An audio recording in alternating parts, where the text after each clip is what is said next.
Welcome to the Goodman Report podcast. I'm Mark Goodman, principal of Goodman Commercial, a leading force in Vancouver's real estate market. Our firm is proud to be one of the top names in rental apartment buildings, development land, and commercial investment properties. Building on over 4 decades of commitment to advocacy and education, the Goodman Report is here to dive into the world of real estate, exploring the latest trends, market drivers, and insights. And along the way, we'll also introduce you to some of the most influential and fascinating voices shaping the industry. Let's get started. Today on the Goodman Report podcast, I'm thrilled to welcome Eric Carlson, the founder and CEO of Anthem Properties Group, a Vancouver-based real estate investment, development, and management company that strives, solves, and evolves to create better spaces and stronger communities. Eric founded Anthem back in 1991, drawing on his business degree in urban land economics from the University of British Columbia. After early experience as a chartered accountant and in real estate, he built Anthem from the ground up while remaining grounded in North Vancouver, where he still has deep family roots. Highly engaged in the daily operations, Eric provides strategic direction and hands-on oversight for acquisitions, design, development, finance, and overall execution, working closely with the leadership team to drive results. Today, Anthem is a powerhouse with a dedicated team of over 850 people driven by creativity, passion, and direct communication. The portfolio includes 44,000 homes that are complete, in design, or under construction, over 12 million square feet of retail, industrial, and office space, and more than 9,100 acres of land spanning Canada and the United States. Beyond real estate, Eric is an active investor, founder, and/or director in various mining, exploration, technology, and manufacturing businesses. His journey reflects true perseverance and bold vision. As he often states, "We may trip every once in a while, but we get back up, accept, learn, and get on with the quest." And on the realities of development today, Eric states, "The approval process is brutal. It really accelerated in the last 7 or 8 years." Eric's commitment extends to community impact through transformative projects and philanthropy, including his work with the Coast Mental Health Courage to Come Back Awards and the BC Cancer Foundation.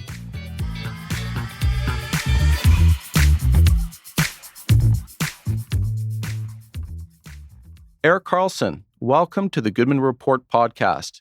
I'm honored to have you here today, and I look forward to a very engaging chat on all things real estate, sprinkled with a little bit of politics.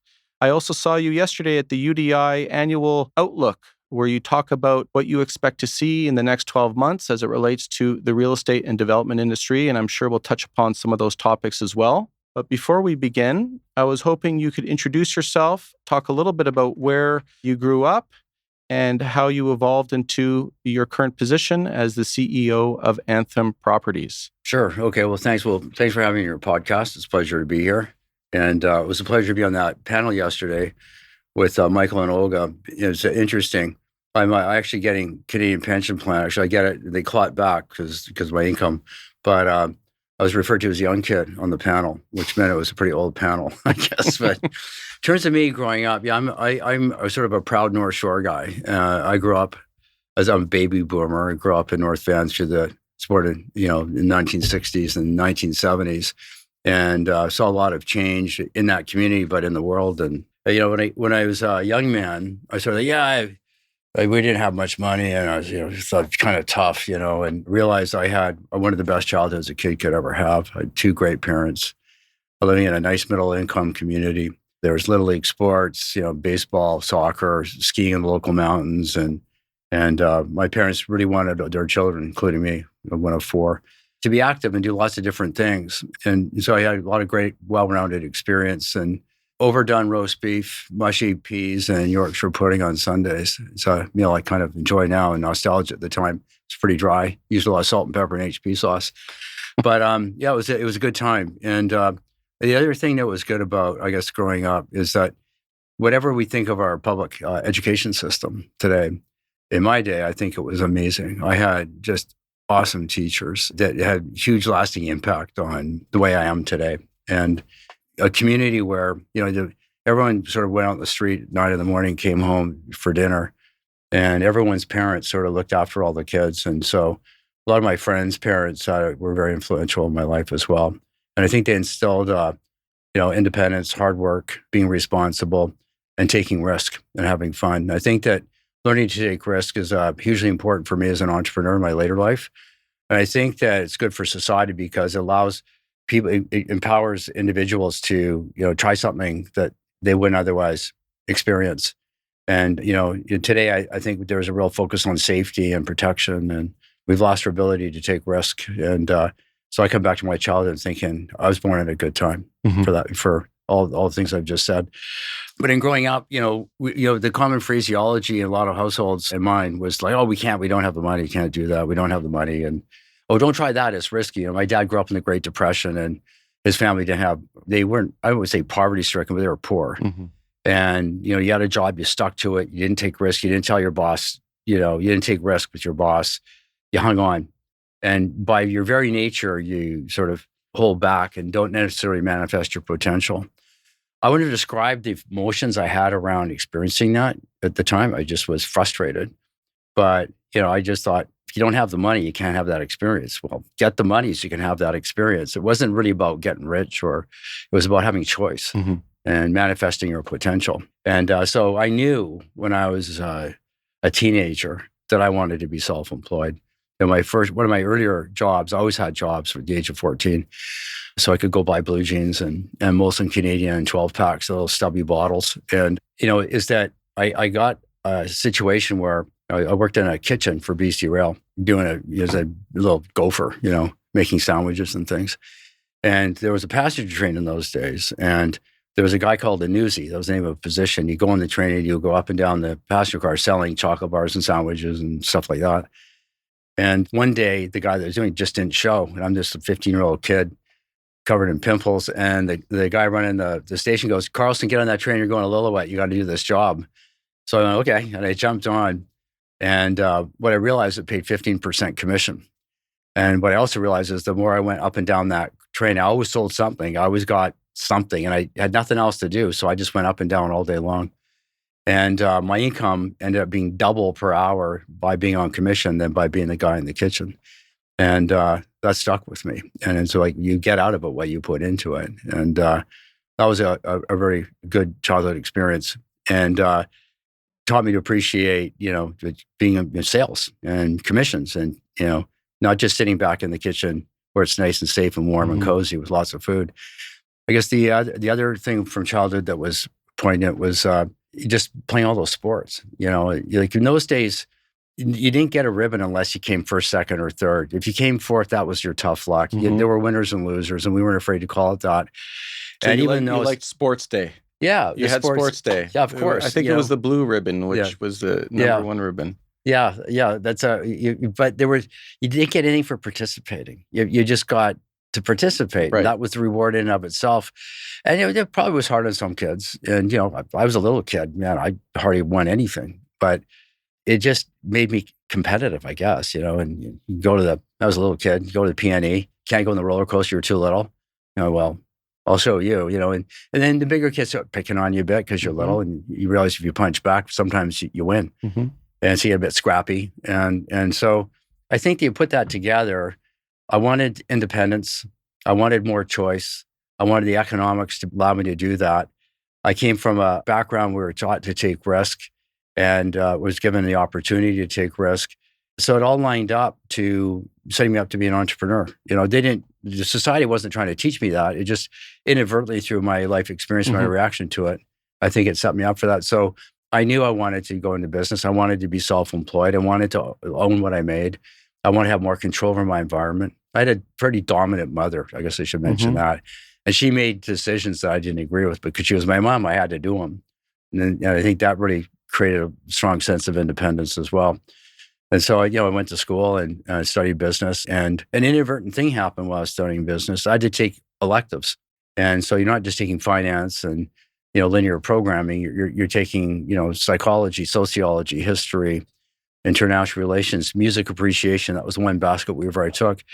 Those courses were so impactful because they taught me how to think critically. Writing an essay, a 5 or a 10-part essay, learning how to organize your thoughts allows you to think. And thinking is so important. I don't care what you do. If you're like a tradesman, an unskilled laborer, a professional, a business person, a teacher, whatever.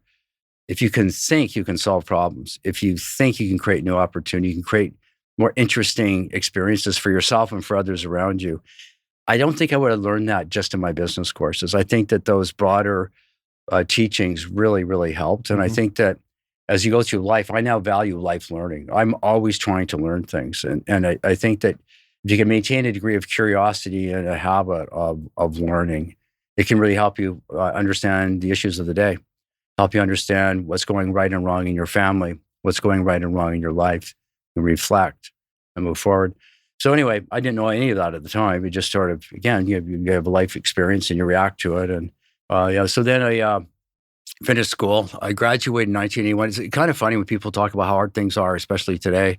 Interest rates, they're 4%. My goodness, it's really hard.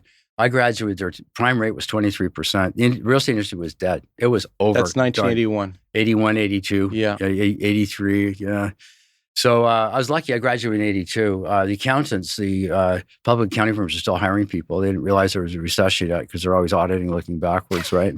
And I got a job. And again, serendipity, it was like, if you're old enough to know who Monty Python is, they always joke about chartered accountants and they're dull. You're so dull. Bean counters. Yeah, bean counters. Yeah. But they want to be lion tamers. And I'm sorry, Mr. Smith, but you're so dull. You can't really be a lion tamer. You have to be a chartered accountant, right? And what I found in that environment is very collegiate, very high energy, a lot of young people. And I learned how to think about capital and how it relates to assets and income and cash flow and liquidity. And I think it had a positive impact on my brain, actually. And I think that was a good, lucky experience. But the culture of being in a public accounting firm, auditing firms, looking back, like I didn't like the auditing side. So I left, and I was lucky enough to get a job in a recovering real estate sector, working for a guy named Rod Schroeder, who had been another, if you're old enough to know this, I was a young executive from Dayon. Dayon Developments was a rock star development company in the 1970s. It was based in Vancouver. It was Canadian, but it was the dominant real estate player in all of North America. And this guy, at the age of 28, was their senior vice president of shopping center development. He was a rock star. He left Dayon because it kind of died. And he started this company. And I was like, I think the third or fourth employee there. I went there as a bean counter, as a controller, but with this passion for business and also for real estate. What I didn't mention earlier is my dad was an architect. My grandfather, his dad, was a carpenter, and did forming work and worked in some of the larger commercial projects, including the West Coast Energy Building, which we ended up buying decades later. Wow, that's cool. Yeah, it was pretty Full cool. circle. Yeah. It was. I don't think it played a part in the underwriting. It was just a cool story.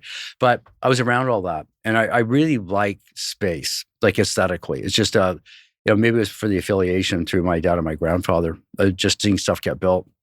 So I knew I wanted to be self-employed. I knew I wanted to be in real estate. And I took a detour through accounting because of the recession and ended up at Schroeder Properties. And what was good about Schroeder Properties was that it grew, and Rod was young, and he did very, very well at a very young age. So he let the young people there do almost anything.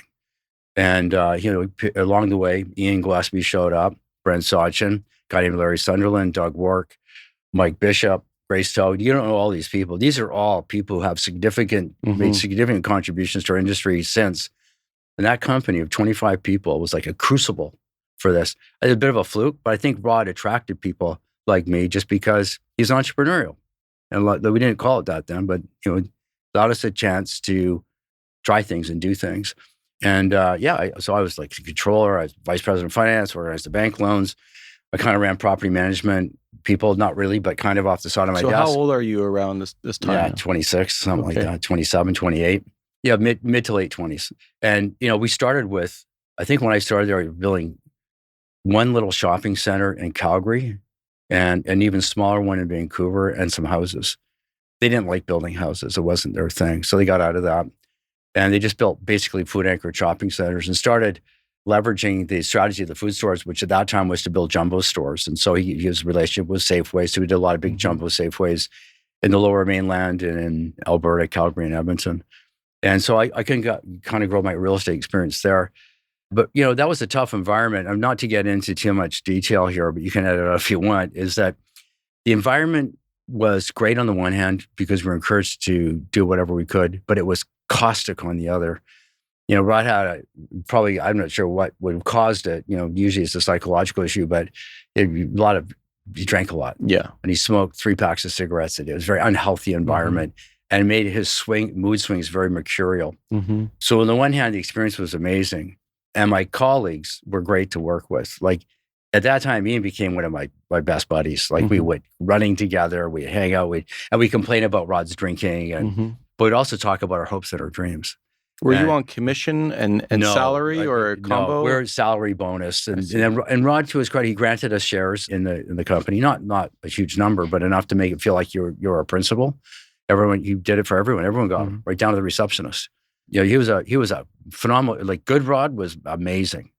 Bad Rod was our trouble, And so I actually became concerned. I said, if I don't leave now, I'll never leave. I'll never be self-employed. And I just found an opportunity where a guy had an office with young people who are motivated and kind of like a deal junkie shop. A terrible place to go, probably in hindsight, but I saw that as a way out. And so I left working for Rod. I think, when was that? 1990. I was 32 years old. And what about Ian Gillespie and Brent Sachin at the time? They stayed for a while. I'm the oldest, right? So I was the oldest son. I was the first one to go. I think the next guy to go was Ian. He was probably 3 years after me. And then Brent was a couple of years after Ian. And then Larry was a few years after. Larry did well, but he hung in there way longer than we did. And and so we all started doing our own thing. And that's when I started what is now Anthem. I was like, maybe I'll call it early 90s. Like it was kind of a gray area. When did you actually start Anthem? I would say January 1991. It's somewhere between June of 1990 and June of 1991. So I just picked the midpoint because I was doing other stuff, tax deals, corporate finance, out of the steel shop. And then you have a business. It was me and a partner, a small part. He wasn't really involved in business, but he put some seed capital into it. And we started trying to do projects and tried doing what we did at Schroeder. Tied up some land in Calgary to build an unanchored strip center. Yeah, that was, I called that my first real estate deal. How are you dealing with managing capital pools and how are you raising funds? Well, at that time, I didn't have it. It was just me. I stuck a mortgage on my house. So you were taking risks. Oh, yeah. Big risks. Yeah, I took $50,000. The family net worth, we had a house we managed to buy from my salary with Rod and there'd been some appreciation. And I lost it on that first deal. I tied up a piece of land, put a bunch of money into it. I couldn't get financing. I could get tenants. I could get bank debt, but I needed equity. And in the early 90s, we had another recession. There was no equity capital anywhere. And I had to walk from that deal. That hurt. And you had little kids? I had little kids. Yeah. So that was a defining moment. I remember that moment. It was late December of that first year out. And we lived in this cool house. Jordan, my son, is now in the business, who's 2 years old, running around. I don't know if he had diapers, but the metaphor is he had diapers, watching TV. My lovely wife, was a school teacher, and she's, eating her toast and happy, and Jordan's happy running around in the family room. And I'm sitting there going, I think I bankrupted my family. I was ironing my shirt because I couldn't afford dry cleaning. And I thought I was going to vomit. And I had to actually crouch down and take a deep breath and then stand up. And then, I went back to that office and fortunately 2 weeks later, something happened. I got some cash and carried on and started thinking next time, start with the capital. Don't start just assuming it'll show up. That evolved into syndicating real estate. So we would raise capital from, I'll say, relatively high net worth individuals pursuant to some exemption in the Securities Act of the day and run around and invest in real estate projects. And the strategy that really helped get us going then was the savings and loans crisis, which was, if you check out your economic history, it was a period in time when the junior banks in the United States got deregulated and they got a little exuberant, got a little overextended on a systematic, programmatic basis across the entire country, overbuilt every real estate asset class. Then there was the day of reckoning, rates went up, those companies went bankrupt, the savings and loans went bankrupt. A large trustee from the federal government took over all these bankrupt banks and had this massive portfolio of real estate all across the United States. They sold them cheap. And I came across this strategy inadvertently at a barbershop in West Van. There was a National Geographic article talking about the savings and loan crisis. So I got on a jet, I went to Denver, and I met some brokers, and I found an apartment building, and it was 100 units. It was 10 grand a door, $1 million. The yield on it was about a 10 cap rate. Wow. It was listed for months and months and months. No, there wasn't a buyer in sight because no one had any capital. The market was dead. I got a mentor take back, and syndicated, bought some, got several $100,000, 20,000 at a time from widows and orphans. So what year is this? That was still early 90s. That would have been 91, 92. But then that deal was hard. Then we did it again on a second deal and a third. And then each deal got faster and faster as you get more of a following of investors and more of a following of brokers who see that you're actually closing on deals. And that was really how Anthem started. And I had some great young people I worked with then. I call them co-founders. A guy named John Croce from Toronto, who's now in Toronto, Mike Bishop, I've already mentioned. Me, a guy named James Speakman, who's a lawyer at Clark Wilson. We just got into it and started building this business on that basis, and ended up over a 5-year period, bought 5,000 apartment units, 1,500 single-family lots out of foreclosure, and we ended up building houses and running these apartment buildings, and we bought a bunch of commercial-based offices and warehouses and took that through. That was basically the business plan for 10 years. And were you boots on the ground for all these deals? Were you doing it all, or were you delegating a lot? Well, I had a team. I mentioned some of these individuals. We grew from me to me and another guy to me and another guy and another guy. And I'd say by 1996, we would have been 25, 30 people. And, it's all the basic core functions: property management, accounting, finance, real estate. Property management was big because we had a lot of real estate to look after. And so you start growing an organization. And when I started off in the business, I thought it was all about real estate. Then I realized it was about real estate and capital. So I lost my money the first time. So then you have real estate and capital. And then it's not just me, you need people. So it's real estate, capital, and people.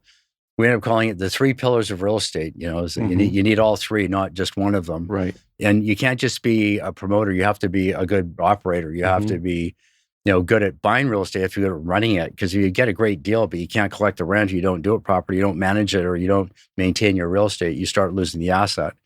So we learned a lot about, I'll say, real estate investment strategy, real estate development strategy, management strategy, by trial and error along the way.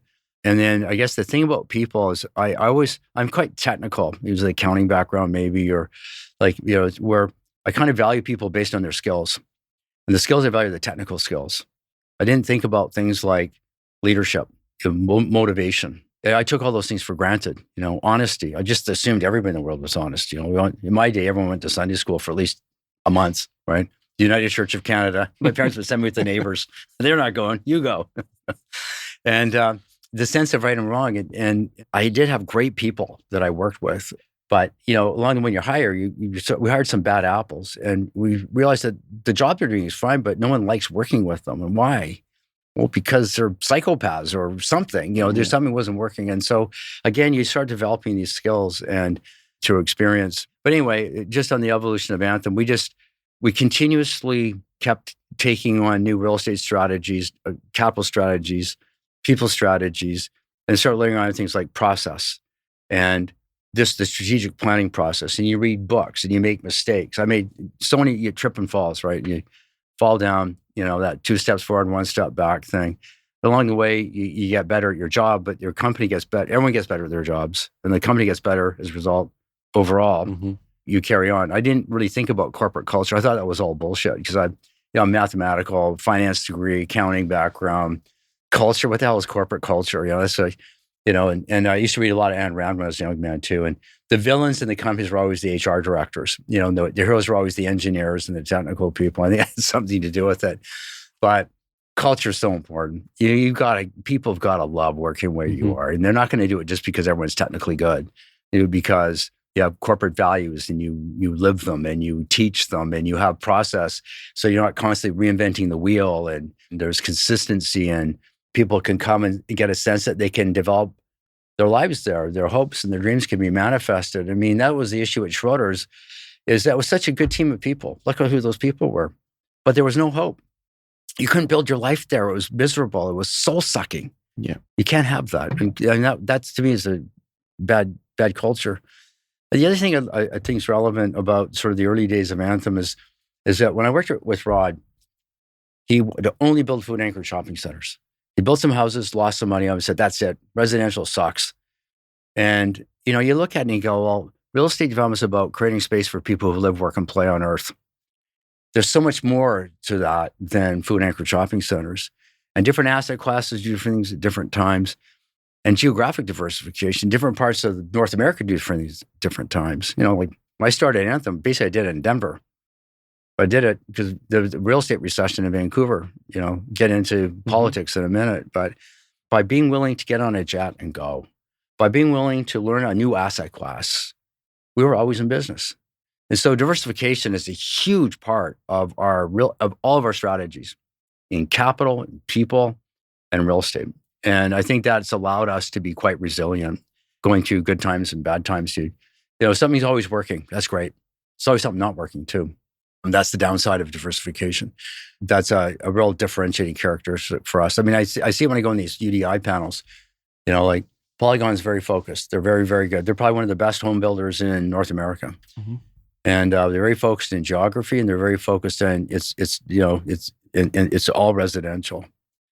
But, I get to build Station Square. We have food anchored retail at grade. We have office in the middle. We have townhomes here and there. We have these big towers. And it's a fully integrated mixed use community. And not only is that good from an economic point of view, it's fun.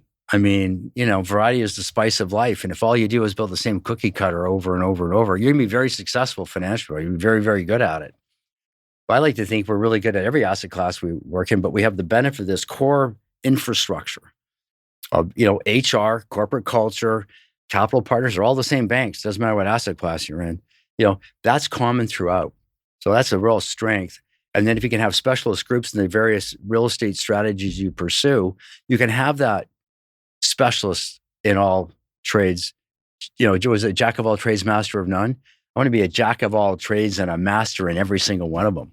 And if we do that, now we've got a huge strategic advantage. And I look at, the residential business in Metro Vancouver right now is not robust. We can argue to what degree, but it's not as good as it's been. And it's hard. But in 2024, we had our best year ever because tons of people moved to Calgary and they bought homes. And we built single family homes in Calgary because of our diversification. We developed land.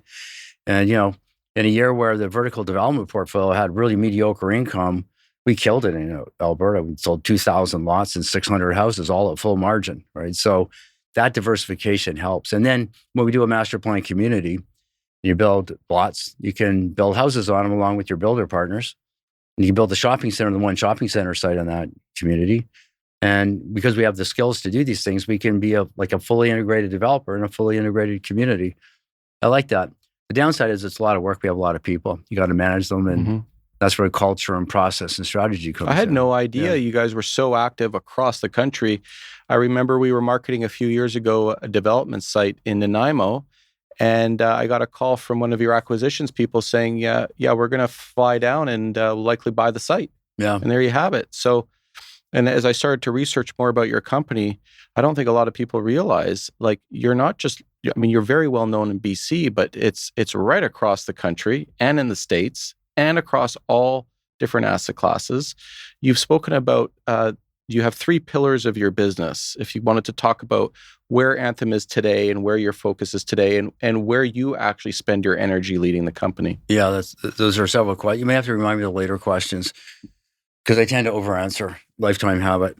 The pillars expanded. First of all, that was back in the 90s. We had these Roman columns, 3 of them, and we used Microsoft clip art for our marketing. It was cheap, but it was pretty shitty. Now we have lots of marketing people. I think our branding's pretty good, but it's not free. All having said, so yeah, we call them strategic buckets. So obviously, real estate, capital, and people are the 3 primary buckets. We have one dedicated solely to process, one to strategy. The strategic planning and budgeting process is a significant element of what we focus on, and then we have business technology because not just with AI. AI is a game changer. We'll talk about that in a minute, but if you look at, we are so dependent on digital information, digitized information, with our ERPs, our accounting systems, one for house building, one for the company as a whole, all the software apps that people are using in the different aspects of our business. Technology is huge. And so we actually have acknowledged it as a separate strategic bucket. And the last one is the CSG. It's huge in the institutional world. And it's sort of wokeism meets corporate culture, right? Meets the corporate world. And it's sort of, I think it was developed at Harvard Business School. Of course, it was developed at Harvard Business School. And it was a way of saying, hey, we have to teach you capitalists to be more human.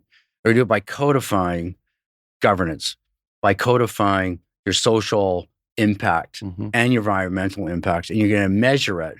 And so you're going to report in on what your carbon footprint is. You're going to report on how many minorities you've hired in on your team. You're going to hold yourself to account so the CEO doesn't get paid too much money, whether you're private or public. And I think that, so just to go on that tangent for a second, I think to ensure that corporations, the businesses in their own right, behave appropriately is a good thing. But I like to think that if you have good individuals in a good company, you don't need it because you're doing it anyway. Mm-hmm. But notwithstanding that, it was a reality, especially in the woke era, which seems to be finally getting the end of its runway. The pendulum is swinging back. Yeah. But I mean, it's just, it gets in the way of the fundamentals. Mm-hmm. You justify a bad investment decision because, you're saving the environment. Well, in good times, you can afford to do that. In bad times, it will bankrupt you. Anyway, we have a strategic bucket for ESG because a lot of our capital today comes from institutions and they like it. But what we do is put an A in front of it. The A is for Anthem's ESG. Oh, good. Okay. But I call it alt ESG. But my marketers say, can't use the word alt because it's associated with alt-right, geez. I mean, to me, alt is the first syllable of the word alternative. Right. Which is a good thing if you're trying to push the edge of the envelope in creativity. And so we do ESG our way.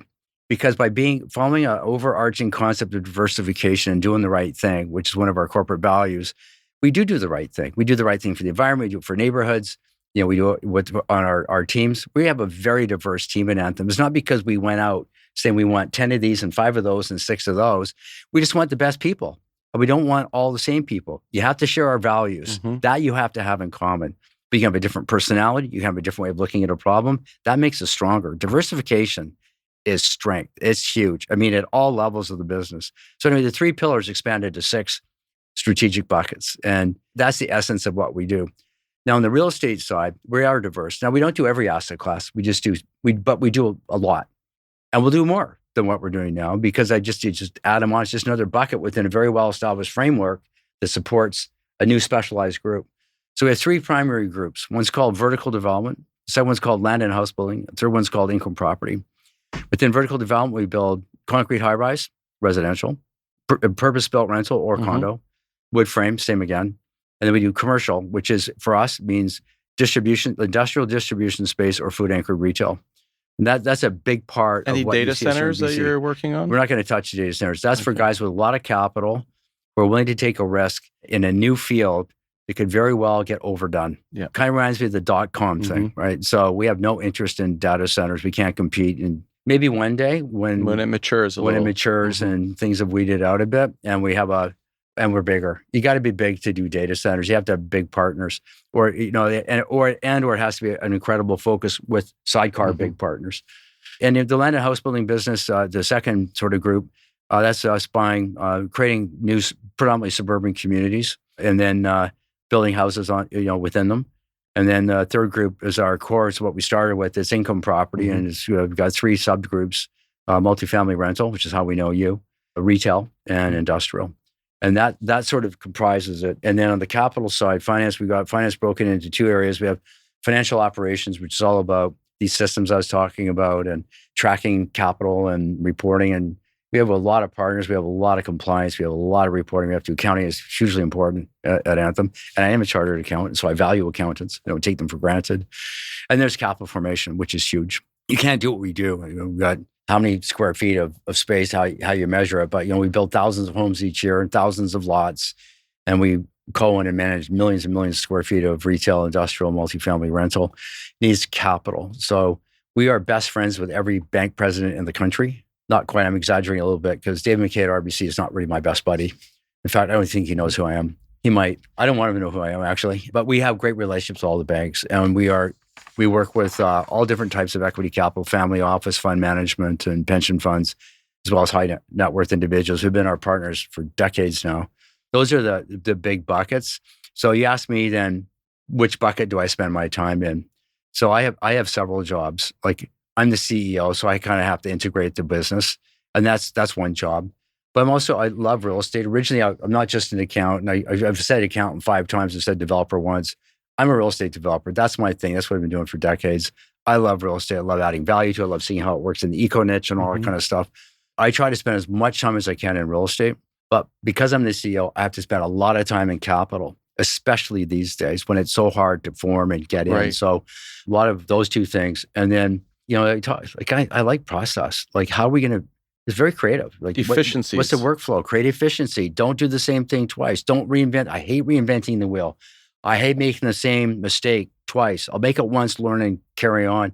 And so I find I like the CEO part of my job, I'm all over all the buckets. I'm all over the whole company. Because I started it, I'm very hands-on. Like most founders are. Are you in the office every day overseeing? Well, I'm in an office every day for sure. Yeah, I work, am I embarrassed to say? I probably work 70, 80 hours a week. I work all the time. We'll talk about my wife in a second. But that's because of me. I built the company brick by brick. It's easier for me to be all over everything. I think that, the person that replaces me will be more of a CEO, and that's all they'll do. Yeah. Because I have my other jobs. I'm the group head of land and house building, which is a senior VP's job. I'm figuring out a way to hand that off. And I go pretty deep in real estate and capital, notwithstanding that we have senior leaders in each of those buckets. And I think my successor will stay more at the top of those buckets, not go deep into them. Mm-hmm. Like I sign every fly sheet for every trade on every project that we do. And we do billions of dollars of construction a year. For most people, for a CEO, that's kind of like insane, right? There's like 5 signatures on the fly sheet, but I want to know what's going on. I want to know, what's happening, with forming. I want to know what's happening to the price of concrete and steel. And if I sign the fly sheets, I can see it. I can see what we thought it would be in the estimate and the takeoff, and then I can see what the bids came in at. I can see which trades, because they have to be. There's a pattern to them. Mm-hmm. Are we using the same trade too much? Is there a buddy thing going on with the project manager? It's just these things to keep you maintain discipline in the business. But if you have a good team and you have good process and good culture and fluid communication, you're online real time, you don't need a control freak mucking it up. To me, it's a habit, right? And it gives me comfort. So I wanted to pivot to present day politics, economy. I've only been, compared to you, still a bit of a junior in the business, but I've been in it for 24 years and I've never seen a cycle like this. I've heard from my father that there's a bloodletting going on. It could be another few years. We've seen this movie before. I was just a kid when the NDP, it was a lost decade in the 90s. Yeah. And I heard you once say that we had a 20-year party. And I suppose that must have started when the Liberals came into power in the early 2000s. And I think the party is kind of over right now. Yesterday, when I heard you speak, there was hints of optimism. And I don't know if that's just wishful thinking or if we're actually on the right path now. But you've used analogies of where we were before, after World War II, how we built homes, and compared and contrasted that with today's environment. And I'm wondering if you could speak a little bit about, in fact, why don't I just give you some teasers here, because I took some quotes from you speaking on stage yesterday. Sure. So here are a few. They may not be verbatim, but they're pretty close. Canada Builds is not a good idea. It's a reaction to microeconomic problems. It's ham-fisted policy. We had bad info on the market. There's lots of noise. The BC government has an activist, socialist, SAR-led approach. They still think they know how to do things better than the private sector. On Cowichan, you said, when you jeopardize fee simple title, it creates uncertainty. You can't make good land use decisions and can't get capital. It's hard to talk about it as you'll be accused of being a xenophobic or racist. We need to talk about it. We need clarity, and we need it now. And finally, you said financialization is a term used to vilify home ownership. That's pretty heavy stuff. However, I think a lot of people respect the fact that you cut through the noise and you speak the truth, and it is a tough time. And I'm wondering, how do we get out of this? Okay, so you've asked a whole bunch of questions, and you gave a whole bunch of quotes that covered a lot of those questions. So we kind of have to unpack it, right? Let's unpack it. Yeah, so let's go high level, and we'll come back to the present day and the quotes. There's all kinds of ways to look at the world, the worldview. I really like to categorize, starting at high level and and then distill as things get more and more micro and try to connect all the dots. And it's hard because there's so many moving parts. In the big picture level, you've got culture, you've got, I'll say business, like the economy, and then you have politics. And they all kind of impact each other. And, one is a function of the other. If we look at culture, there was a series of circumstances in the world that led to pretty good times. And I'll say it started to me really in the 1990s. Communism died in, I'll say, 1991. communism was this totalitarian regime that made people's lives freaking miserable. And anyone who's forgotten that should just look at their history books or talk to somebody who grew up in Eastern Europe. My mother grew up in Romania. There you go. Ceausescu came in. Yeah. Well-to-do. They lived in a mansion, owned a factory that made wireframes for glasses. And one day, the authorities came right up to the house and told my grandparents that they no longer own their home. And they put 5 families in the home, separated by a sheet, that the rooms were separated by a sheet. They nationalized the business. And being a Jewish family in Eastern Europe was another more challenging issue. And they took away everything and lived in poverty. My mother had to steal fruit from the neighbors' trees to survive. And they fled in the middle of the night. They bribed a train guard and eventually ended up in Israel before immigrating to Canada. But it's touched our family. And I have friends that grew up in communist countries. And I think the young people today, for some reason, gravitate towards socialism and communism. They think it's the holy grail of the best way to live your life. I digress, but continue, please. Yeah, that's a really, I want to say, good story. It's a sad story. It's positive in that the resiliency of your family showed through and, rebuilt itself in the hopeful country, the at one time hopeful country of Canada. So yeah, I want to come back to that. But going back to the 90s, when communism died, that we had what we call the peace dividend, and the militarization of the world diminished, and the extra capital was used to pay off deficits. And so governments had sound fiscal policy. And with sound fiscal policy, there's less pressure on capital debt markets. There's less pressure on central banks to print money. And we ended up in a low inflation, low interest rate environment. And that's the party I was referring to, or you actually referenced as well. This party of low interest rates, stability, juxtaposed with globalization and free trade, which grew and grew and grew from that era right through to, I guess, last February when Trump started launching tariffs everywhere. But the globalization and the invention of the microchip and the technological innovation allowed us to really grow our economies, but avoid inflation and maintain this interest rate, carrying on and on and on and on. And when you have prosperity like that for so long, we get spoiled. And the manifestation of that is a family doesn't have economic insecurity, so they start buying stuff, or they go on trips, and they start going easy on the kids. The kids get stuff given to them, and they don't have to work for it. They don't have to get jobs when they're 14 to go buy a pair of blue jeans because they just show up. And I think that prosperity, we started taking it for granted. Like, this just happens. You grow up, you get a job, you have capital. There's no hardship. There's tons of hardship, by the way. I'm generalized. These are gross generalizations. And so you start buying into things like, well, you're bad. You're a colonialist. You're destroying the environment. Your carbon footprint's too big because you're part of the affluent industrial society. And so you have to start, building tougher buildings or not tougher, but buildings that are more expensive to have lower carbon footprints. We start focusing on environmental issues and social issues, and which turn into wokeism. And which is where we, in my view, cause you don't look at fundamentals so much, like profitability and hard underwriting. Look at the good you're doing and start going that way. And so kids go to school, they don't take engineering, they do. But I'm just saying, there's more of I'm going to take women's studies and be a feminist. I'm going to take political science, become an activist, and write these historical wrongs and make the world a better place.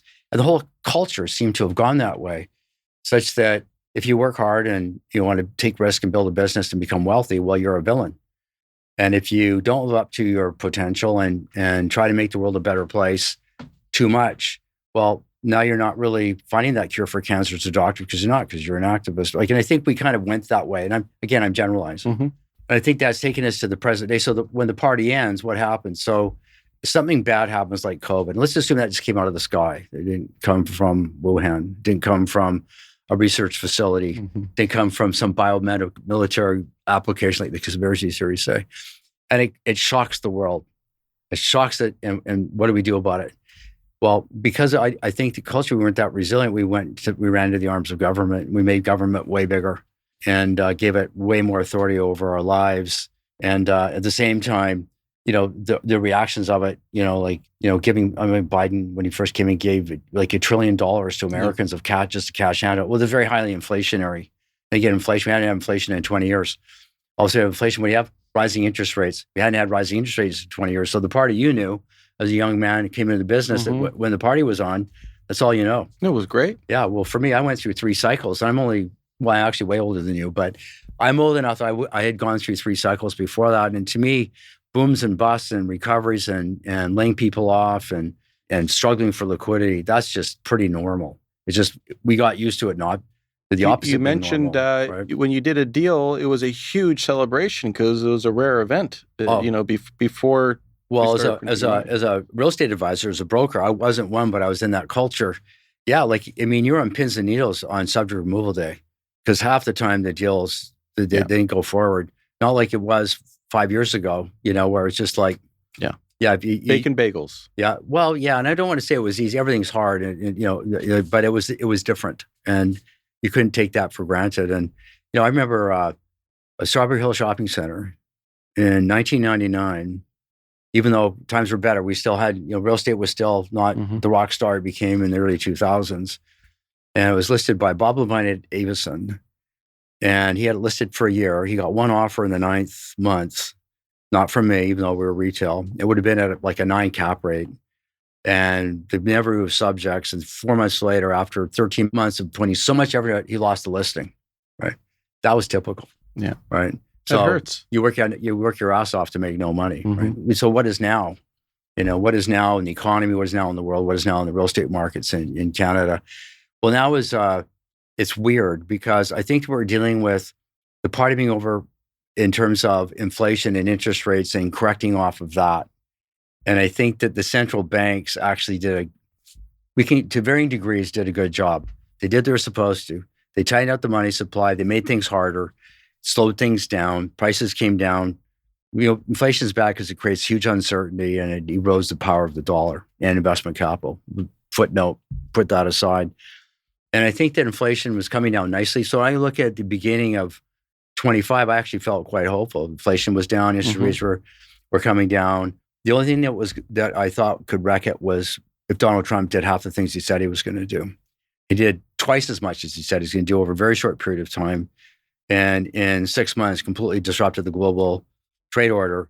And so the benefits of globalization got blown up and, allies are enemies and enemies are allies and all that stuff.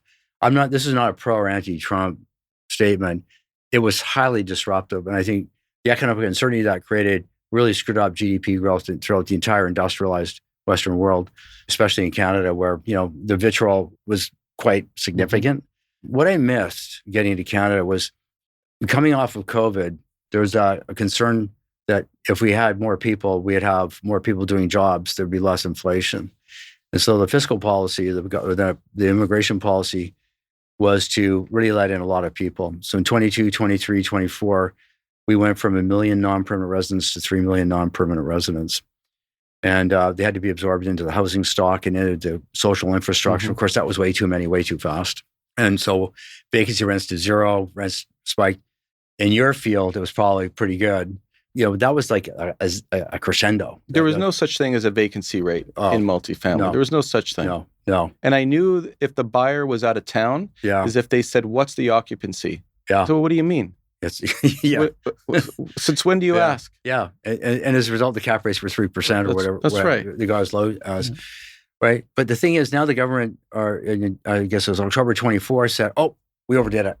Let's kick them all out," basically, and didn't renew the visas, a lot of the visas. And so right now we're experiencing that. So we have 2 fundamental things going on. We have the hangover of the cure for inflation. We have 3 things. We have the economic uncertainty created by, I'll call it Trump disruption. And we have the insane immigration policy, surge in, surge out, which I'll attribute to the Trudeau government, not the current government, even though it's still liberal. That's a whole other discussion. So right now we're in the middle of feeling that hangover, and we're thinking about the night before, and not to get ahead of myself because there are other things that are definitely in the way of this. With that, the current federal government is settling down. This sort of whimsical policy on social justice issues has really been pushed aside, and they're focusing on fundamentals. Carney has gone out and negotiated 6 free trade agreements. Now, any one of them is not going to move the needle much, but if he keeps trying, keeps doing that, it will make a difference. What did you think of his speech at Davos? Mixed. I mean, everyone's saying it was amazing, and he was very worldly, and it reminds us of Lester B. Pearson when he spoke at the United Nations in 1962 and won ultimately the Nobel Peace Prize. So that's good. But I thought it was a little bit, at Davos, we all fly there in our private jets and eat Arctic char and drink, French Burgundy and Chablis and lecture, rock stars lecture, plumbers in Idaho about burning too much carbon. And, I remember Leonardo DiCaprio saying, and you people, you know who you are. And I thought, you're a good actor. Yeah. You have no fucking idea what you're talking about. Sure. And how dare you lord this over other people. But so I'm cynical of that. And the whole sort of world elite now flying there to sort of lecture the common people and how they should live and what they should do. Put that personal bias aside. Yeah, it was a good speech because he identified Canada for what it is. It's a middle power. It's not just because it's in the G7, now G8, doesn't make it a superpower. And then the middle powers have to figure out a solution because the big guys have decided going to push everybody around. China's pushing everybody around. I don't call Russia a big guy anymore, but they think they are. They're pushing people around. And the United States is definitely pushing people around. It didn't used to do that, and that's been the game changer. And he acknowledged that, and he said, we have to find an alternative because that way doesn't work anymore. In fact, it hasn't worked for a long time. And I thought that was a good speech. But the idea that Canada can go it alone with Europe and China and kind of ignore the United States is stupid. We can't. It's the biggest economy in the world, and it's right next door along our entire border. You heard what Trump said the next day. He said, without the United States, Canada doesn't exist. Well, that's true. Yeah. I mean, Canada as we know it doesn't exist. And I think from that perspective, that was not a good speech. Like, I think what he could have said was, he could have acknowledged the importance of the United States. And he could have said, we're hurting right now because they have historically been our friend and now they're a bit of a bully. They're flexing. And so our reaction to that is everything else he said, which would have been fine. I think that we have to, it was the Premier of Ontario, Ford, trying to take on the United States. So maybe that plays well at the Legion, but it's stupid policy. We have to figure out a way to make the Americans like us anyway.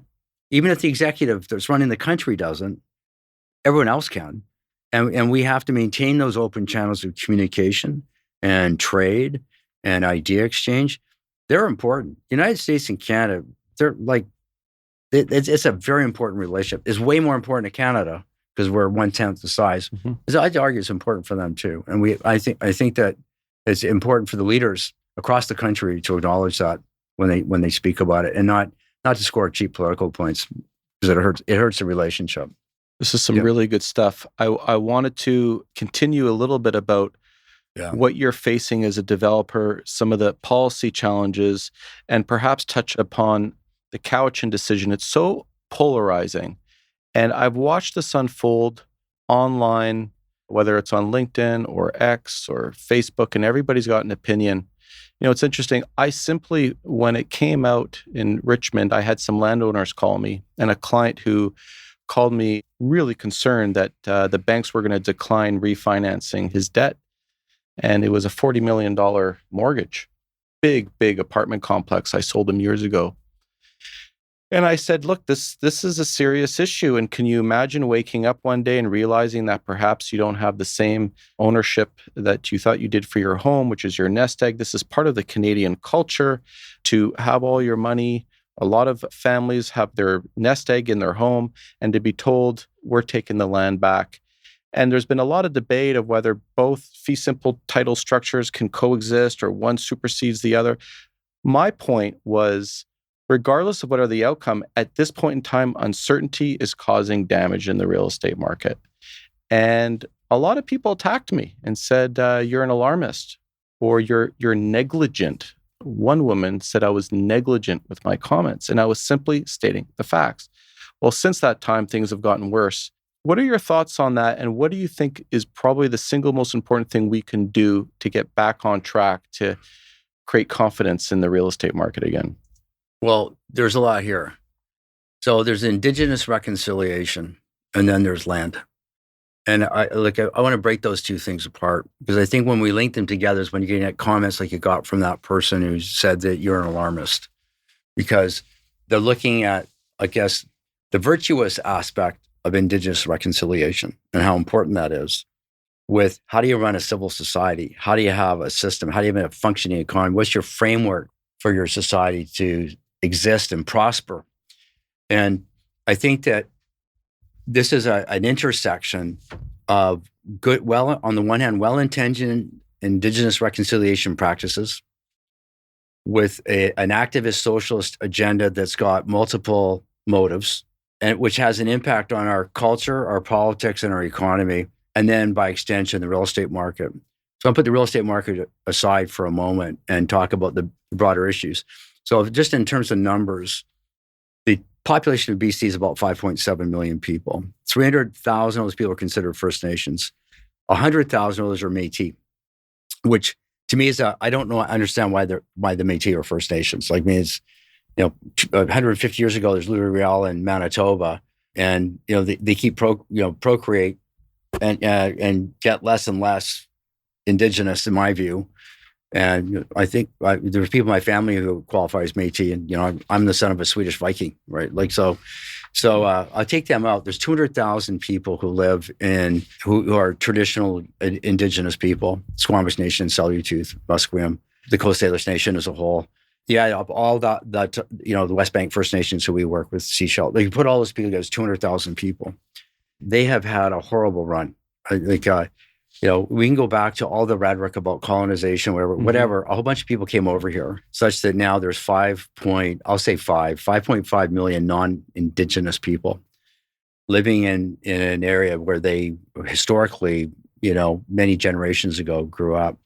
And our present day Indigenous population is the result of the reaction of those successive generations to that experience.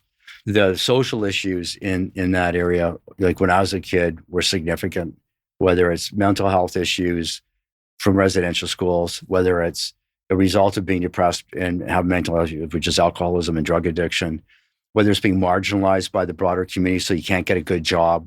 And then there's all the stereotypes that come with that, like you can't trust them, they never show up, they leave early, they steal shit, all that stuff. And when I was a kid, that was kind of the stereotypical narrative that's going around. I don't think I'm exaggerating. To me, Indigenous reconciliation is getting rid of all that. It's about saying, you are a proud people. You have traditions that we need to acknowledge and respect. The 5.5 million people here have to welcome the 200,000 people into their lives and vice versa. We have to respect all of this. And to me, it was a lot about how we all get along. It wasn't about creating special rights.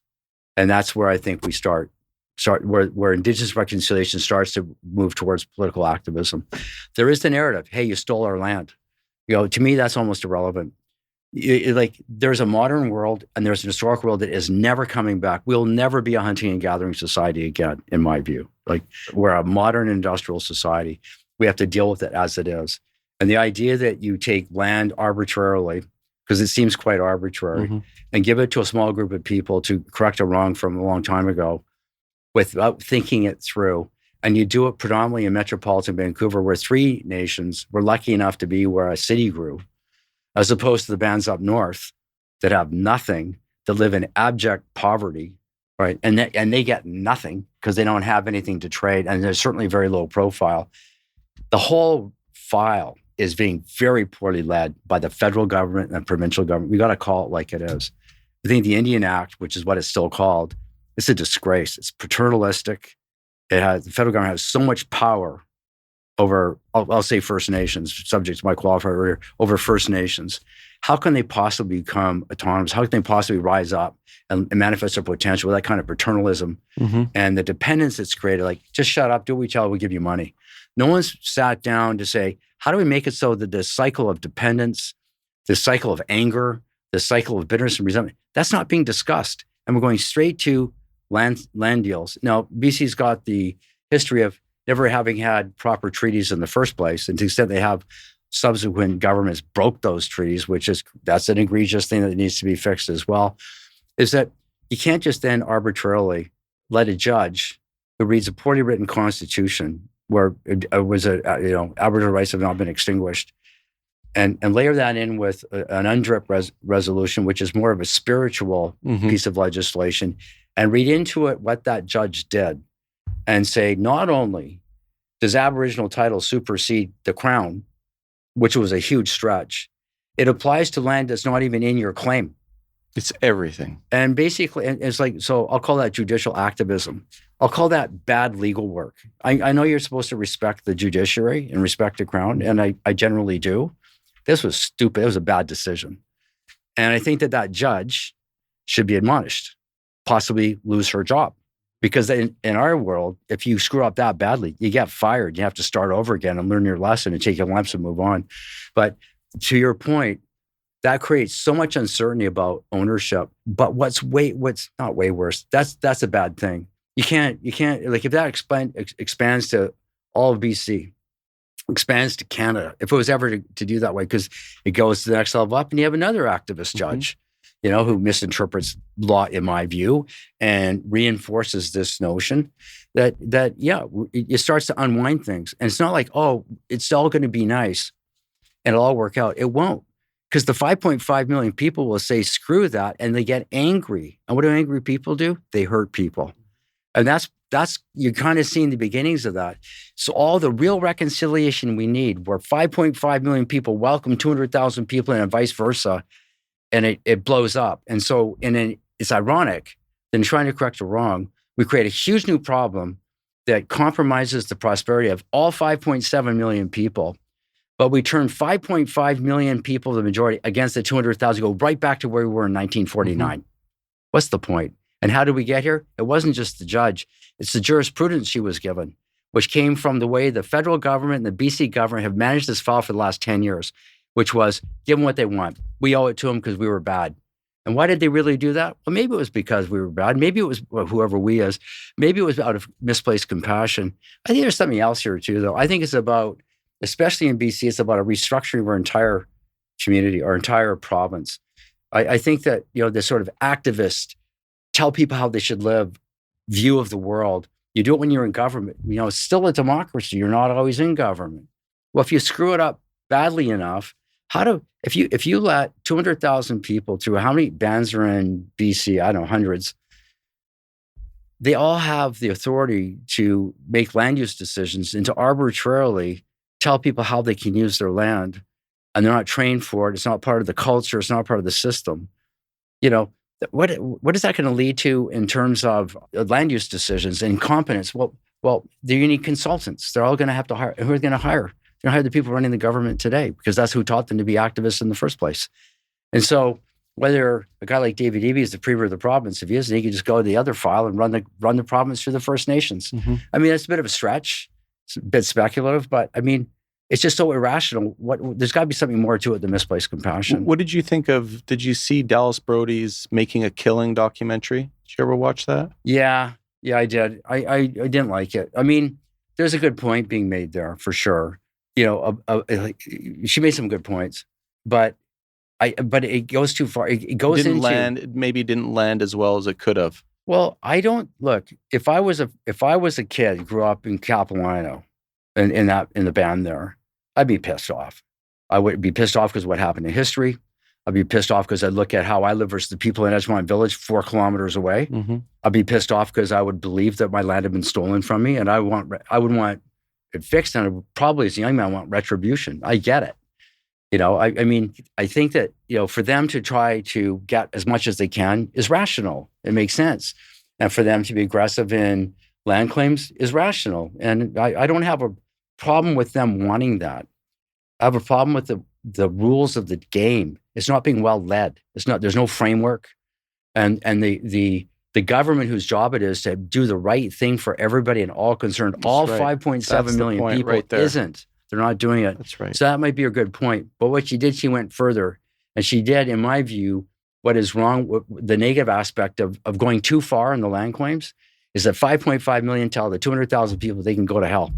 And when that happens, you don't have reconciliation anymore. You just have a divided society, a polarized society, and you have uncertainty about how it's even going to be run. It's a shit show, the beginning of a shit show.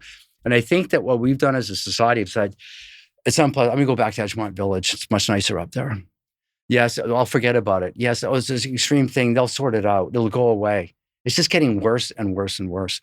And I think that the fortunate thing about the Cowichan decision is it's a wake-up call to say, the time is now. We've got to fix it. And what we have to fix our Constitution. We have to fix that UNDRIP thing. We got to fix the jurisprudence, and we got to fix the judiciary. It's going to take very strong political action, very strong leadership that's willing to take on this very, very difficult file. But while they're at it, they should rip up the Indian Act and redo that and redefine, like go right to the top, like you would in business, rebuild your business, rebuild this aspect of the country. And whoever takes that on is going to be called a xenophobic racist, even if they're not. They're not going to win on any file because I'll stick to the 5.5 million people extended across the country. They will be pissed off no matter what because it's going to involve giving something up. And the 200,000 people will be pissed off because they're not going to get enough. And they're going to lose this gravy train of never being settled, always being able to ask for more, and always being able to get it by leveraging the guilt and leveraging the very poorly defined framework through which we're managing this file. So does this change the way you approach risk now when you're investing and developing in BC? Yeah, that's a good question. Okay, I'll give you two answers, yes and no. Okay, on the yes file, it does because we underwrite. We're business people. We manage capital and we add value. So our capital goes wherever we get the highest return for the least amount of risk and the least amount of effort. Least friction. So, we're a diverse company. We would do lots of work in Alberta where this problem is far, far smaller, but it's still emerging because it's part of Canada, right? We go to Ontario, we go to California, we're moving to Arizona and Colorado, Texas. So we got $10 million to invest in a multifamily property. Where are we going to go? Well, where's the highest return? What's on a 10-year horizon? What's the least amount of risk? So are we going to invest in an apartment building in that part of Richmond right now? Probably not. We'll probably go to Phoenix because it's easier and we don't have an issue there. I have a friend who's developing a piece of property in Las Vegas. There's absolutely no assessments. He's just going to build. Now, we have our views in Las Vegas, but the point is, he's going to build a very large project beginning and end in less than 2 years. I have a friend who built a big factory in Arkansas, did it in less than 2 years. Here would take you 10. Mm-hmm. Right? That's a other thing here. So yes, coming back to this aspect, yeah, of course it affects the underwriting. But here's the other thing. I've been pretty disappointed in the entire political framework in BC and what it's done to our culture and our business. I used to be like I guess I'll say a proud British Columbian. My grandfather came here in 1920 from a farm in northern Sweden where they lived in poverty. And he hacked out a life for his family. And then they raised my dad, who raised me, and I'm raising my son, who's raising his son. And I'm proud of that history. I'm proud of our contribution to this place. But I was so upset. I just said, I'm just going to leave. I have a really nice home in Calgary. I love Calgary. It's a great city. It's a bit cold. I love winter. It's fine. And I thought, that's it. I'm out. I'm going to move. That's it. And I said to myself, talked to Karen, that's my wife. Of course, her name would be Karen, wouldn't it? And I said, that's wrong. That's running away. This is my home. I grew up here. I had that North End experience growing up. My dad had it in the Depression. My grandfather killed himself to come here. I am not going to give up. I'm back. I'm all in. Like, this has to change. And business leaders and community leaders have to stand up and say, this is going to change. And not only does it have to change, not only am I going to rant about it, I'm going to be part of the solution. I'm going to invest time, effort, and money to fixing this because it's got to be fixed. Because I'm not going to abandon my home. It'd be way easier to do that. So that's my second answer. Mm-hmm.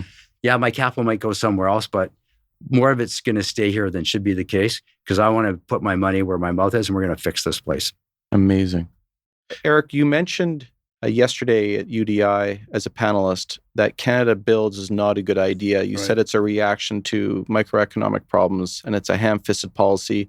And you also made some analogies back to how we were building homes after World War II, and you compared and contrast that to today. I think the government has made a mistake, not just in the solution, but in assessing the problem, which has caused them to make the mistake. The problem is that we had that surge of population post-COVID, in the later days of COVID, which we mentioned earlier, went from 1 million to 3 million non-permanent residents. And plus we had the normal ongoing permanent resident immigration growth as well. And the country couldn't absorb all those people. And so we had a meltdown, throughout the real estate sector and in social infrastructure. Schools got too crowded. The medical system had an extra burden. Occupancies went to 100% solid and rent growth was pretty significant. And so it seemed like, well, this development committee just can't possibly keep up. And so we have to look to the past to see what kind of solutions we do to solve this national housing crisis. And on that note, not only did we have the surge in demand caused by this sort of ham-fisted immigration policy, by the civic, provincial, and federal levels, they did everything they could to make creating new supply difficult. Too many fees, too much red tape, not enough capital, banning foreign capital from investing in residential real estate is insane. That's where the capital is. It's offshore. It's not here. Bring it in. Build stuff. So we couldn't keep up. But that surge was a false narrative anyway, because it wasn't real. That was like a 2-year problem that they're now fixing by going ham-fisted the other, by kicking everybody out. And now, of course, we've got too many condos that aren't being sold. We have vacancy rates are going up. Rents are coming down. Now it's going the wrong way. Pro formas don't pencil. Right. But I think that's temporary, because the surge in, surge out is a one-time event. It's not a systemic thing. It was stupid policy on the way in. It was stupid policy on the way out. It'll normalize. The current government federally at least gets we should just, here's the numbers, be like that every year. It's going to be steady Eddie, great certainty. You got another year or two of pain. You'll figure it out. Okay, great. That's one side of the federal government figured it out. Meanwhile, over here, they're still looking at the surge up going, man, supply side can't keep up, And I remember listening to Steve Polis, who was the former central banker, clearly a big Al federal liberal, which is fine. The party's done some good stuff in the past. They're currently doing some good stuff now. So I don't want to make it too political, but it's the view they have, which is major government initiatives solve problems, as opposed to 40 million people left unleashed can go solve a whole bunch of problems without anyone's permission at all and just get it done quickly, right? So he hearkened back to the good old days. And he's a post-war kid like I am. And he said, when I grew up, I lived in a post-war veterans house. And, that's what the government did. They came in, they built a whole bunch of houses because they had a big housing crisis and they solved it. And, the problem with you developers is you build fancy condos and people can't afford them. And the government comes in and builds utilitarian houses using, industrialized techniques, modular housing. We can make them cheaper and faster. And we can solve this housing crisis. I was sitting there and go, like, there's so much wrong with what he said. I can't believe that guy, as smart as he must have been to be the governor of the Bank of Canada, could say something so stupid, if I could say that. They'll miss the facts, right? And so I looked at it and I go, go back to 1946. We had a 500,000 unit housing shortage before the war ended, just from the dislocation of people leaving the farms and moving to cities to build stuff for the war. And they needed homes. So it was a 500,000 houses short. Then you had 1 million people overseas, 1 million Canadians. It's a lot of people, all coming back within a 1 to 2 year period. Divide that by 2 for households. You needed 500,000 plus 1 million divided by 2, 500, you need 1 million new homes. 1 million on a 12 million population would be like needing 4 million homes, 3.5 million homes in Canada today, all in a 1 to 2 year period. Okay, that's a problem. That you need big government for. Now you're fighting a different kind of war. Right on. But to take that example and miss what I just said, that analysis took about 2 minutes on it, like just what's population, blah, blah, blah, blah, and turn that into, we missed the fact that we created the temporary problem. We're going to create a permanent solution for temporary problems to go away anyway. And we're going to do it by competing with the private sector to build 550,000 homes using a crown corporation with civil servants who work from home and start at 9 and leave at 3, with all due respect to the people in the civil service who work hard. I know you're out there.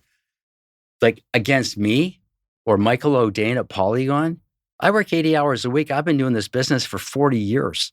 And so is my company is full of people like me, that somehow we're incompetent and we're incapable and they're better and they're going to compete with us is stupid. That's why I said it's a stupid policy. It just doesn't make any sense to me. If you want to stimulate housing development, free up the thousands and hundreds of thousands of people already doing it. You don't need a mega project. You don't need a mega national policy. Your decrease taxes. You mentioned Polygon. Your sentiments were echoed by Michael O'Dane, who was on this podcast, who bluntly said that we're in a manufactured crisis. Yeah. Well, that crisis goes back to the constraints on supply. That's right. The demand management taxes by the BC government, there's like 4 of them. The development cost charges. It used to be we had building permit fees and DCCs, 2 categories, that was it. Now we have like 8 categories of fees that come from the city, the province, Metro Vancouver. Plus we have the CACs, which is this bonus density thing. We have to build affordable housing. You get free density for it, but you still have to build them and the numbers don't always work. That's up to, if the cost base of a large 2-bedroom and den apartment is $900,000. I'm just making that up, maybe in Metro Town. $300,000 at least is for CACs, the negative value that we have to absorb when we do it. They give us free density. We don't even need that density half the time. It's not economic. Doesn't count. So we end up subsidizing. You put that cost with all the other fees and the metro fee, it's a third of the cost. In 1949 or 46 or 1989 or 1999 or 2009, we didn't have that burden. Now, we were building apartments and selling them for in the early 2000s, I don't know, $300 a foot. What do you think happened? Why do we keep layering on failed policies? I come back to culture, politics, and economy, and the good times that led to this sort of, we're going to solve all the world's problems, and it turned out we're going to do it on the backs of residential development. I think it was a combination of, I'll say socialism creeping into the system. I'd say it's also what kids are taught at planning school. Developers are bad. They want to build shitty housing as cheap as possible. You're there to save them. And all of a sudden we get all puffed up. We have to, public art for $2 million. You have to stop. You're going to solve climate change by changing the building code.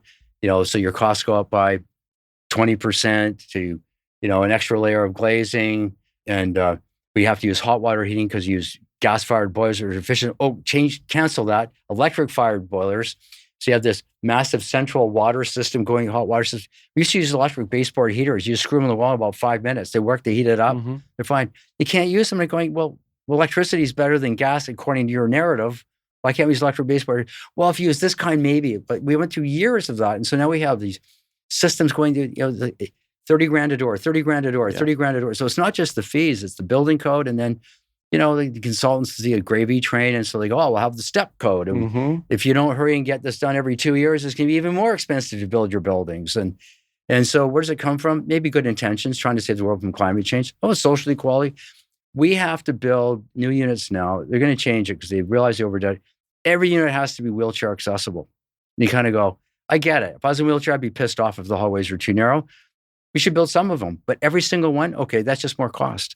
More cost for a benefit that you don't even need. You need some, but you don't need 100%. Mm-hmm.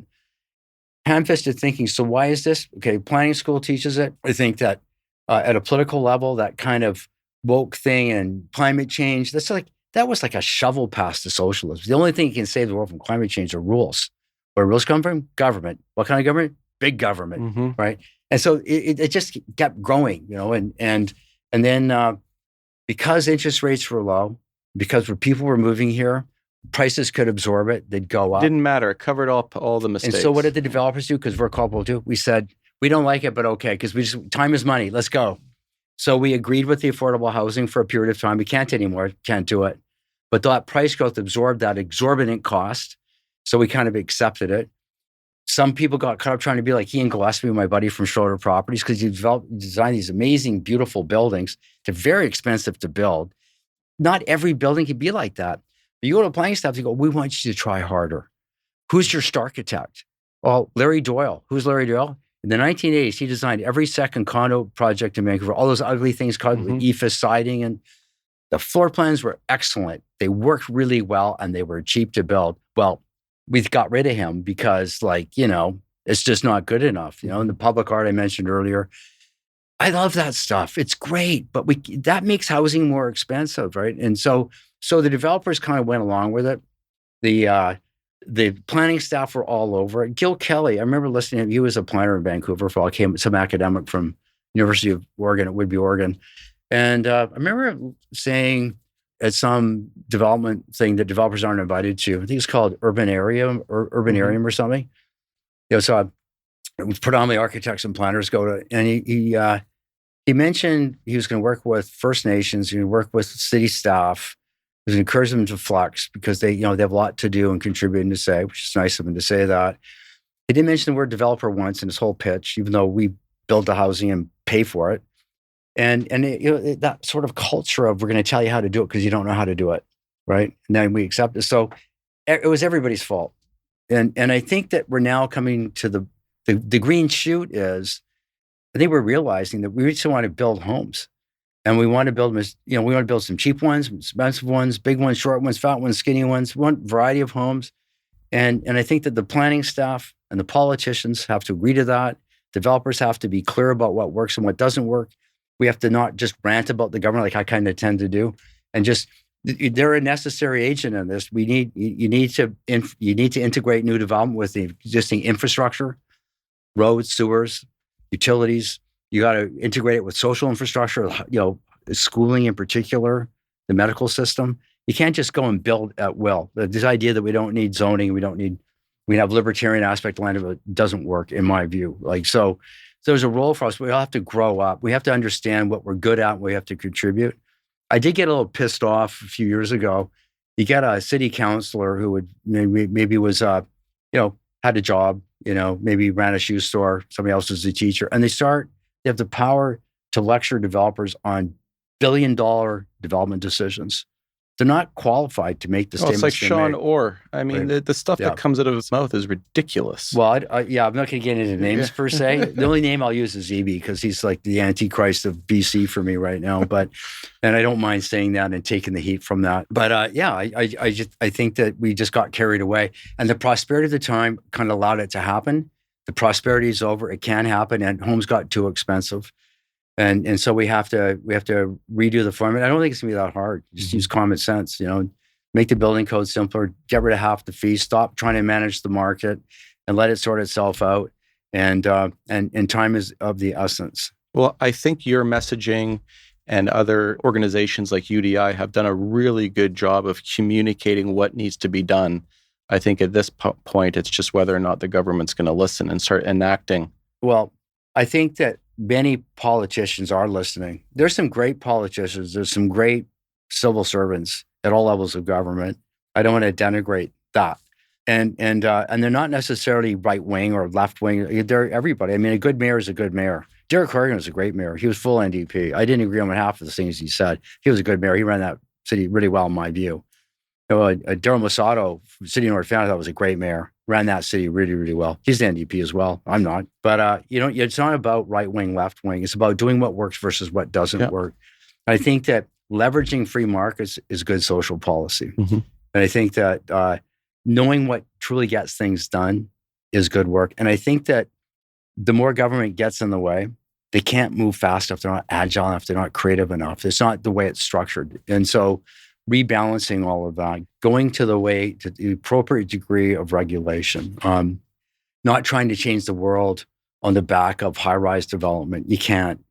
There's a whole other thing. There's only so much Vancouver can do, and there's a bit more that BC can do and a bit more that Canada can do. But compared to China and the United States, we can't do shit, right? So we should acknowledge our proportion as well. Yeah.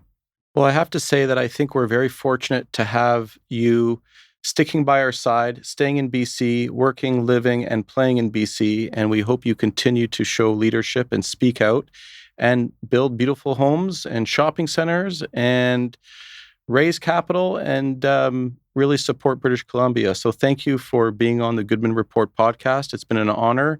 Thank you for your words of wisdom. And I'm going to sell you guys another site.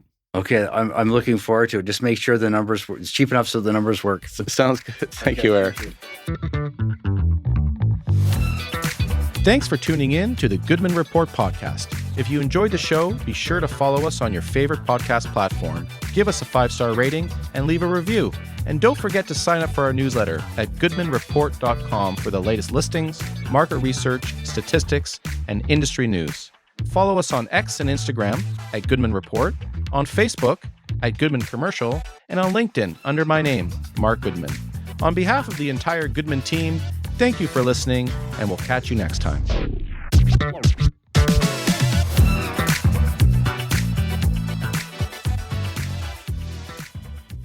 This podcast is produced by Podfather Creative.